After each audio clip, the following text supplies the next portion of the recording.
Joining us now is LA Kings defenseman Jake Muzzin. Jake, thank you so much for joining us today. How did it feel to get back into the lineup and, most importantly, get a big win last night? Yeah, I mean, it felt a lot better to get the win, you know what I mean? Cut the series or cut the two deficit down to one was big for us and, gave us some confidence going into tomorrow's game. What do you think, Jake, was the difference last night as opposed to games 1 and 2 in Chicago? I think we spent less time in our zone. We got pucks out quick and gave their skilled guys less time with the puck in our zone to make plays, because if you give them, time to make plays, they're going to make plays and can take advantage of it. So I think we were quick getting out of our zone, and we got to continue with that. And, Jake, the defense was so active. You, of course, being a part of that, and Slava Voinov with a big game. Was that a part of the game plan, activating those points and you guys being a part of the offense more? Yeah. We want everyone involved in the offense and, 5-man units everywhere on the ice. So, when there's an opportunity for the defenseman to jump up or create a play or, be a part of the rush, then, we have the green light to do so and try and create some offense. Hey, Jake, as a young guy in your first Stanley Cup playoff, I always like to ask, guys who are going through this for the first time, how does it feel? I mean, what are the games like? Do you sense, like, as a player, do you sense that big difference between what's gone on in the regular season and what goes on in these playoff games? Yeah, and especially as we go on in the playoffs here, every game is, there's a lot of pressure and the intensity there is raised up. And, to make plays, because, if you make a mistake, it could result in, a loss for the team and, a loss out of the playoffs. So there's a lot more at stake, but you just have to go out and play your game and be confident. And, we got good leaders in the room, and, they've helped me out a lot, just, being composed and just playing my game. And, Jake, you were around the team last year, right, as one of the Black Aces. So can that help you at all now that you're in the lineup playing here regularly? Did last year's experience, just hanging around, help you at all?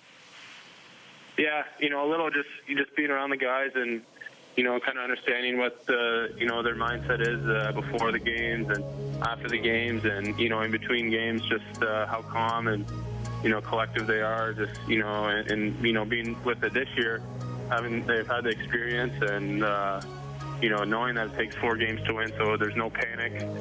If you lose a game or lose a couple games, there's no panic. We know, we got a good group of guys in there, and we can come back and put the wins together. Jake, it seems to me, as I listen to Daryl Sutter in his pregame conversations, his postgame conversations, it seems to me that he's always very just matter of fact. Nothing's too big of a deal. He stays very even keel. This is a guy who's been through it for a long time. Does that rub off? I would think that rubs off on the group, that you take on that personality of, hey, let's not get bothered by if things go wrong. Let's just keep moving forward.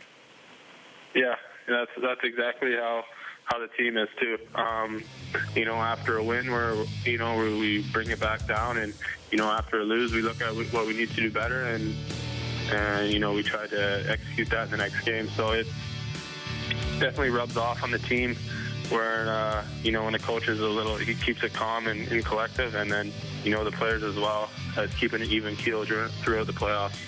Jake, here on the show, we've been talking and just raving about your play on home ice. Your team's been outstanding and got this streak going here. How much of the success at Staples Center is just the sheer confidence now? And you just say, we refuse to lose. This is our house, and we're going to come out and get a win. Yeah, it's definitely a great building to play in for us, and we've been good in there, and it's our home ice, and we want to make it a tough barn to play in, and I think a lot of teams have done that. Whether San Jose had a great home record and Chicago has one as well. So we want to have that atmosphere, and we want wins in our building, and so far we've done a good job at it. Hey, Jake, how is Chicago different, at least, in the battle or in the game plan, than San Jose or St. Louis, who you just came off of? Is there similarities? Are there big differences? Is playing Chicago a big difference than playing those 2 other teams that you were able to beat in the first 2 rounds? Yeah, I mean, Chicago has, a little bit more skill. I would think, with their guys, with Taves, Kane, Sharp, Hossa. They have a lot of skilled guys that are going to make plays. So, as opposed to St. Louis, they have skilled guys, and San Jose has skilled guys, but they have big guys too that come and bang and crash. So, it's a little bit more of a skilled team over there. So we have to be smarter with the puck. A little bit harder on skilled guys and take away time and space, because if you give them space, they're going to make plays. So, a little bit of a change, but, our team play has been the same, to be hard and physical and all that stuff. So we worry about what we have to do, and, most times it's gonna be okay. Jake, it's always great to have you on the show. Thank you so much. Best of luck in the rest of the series. Yeah, thanks, guys.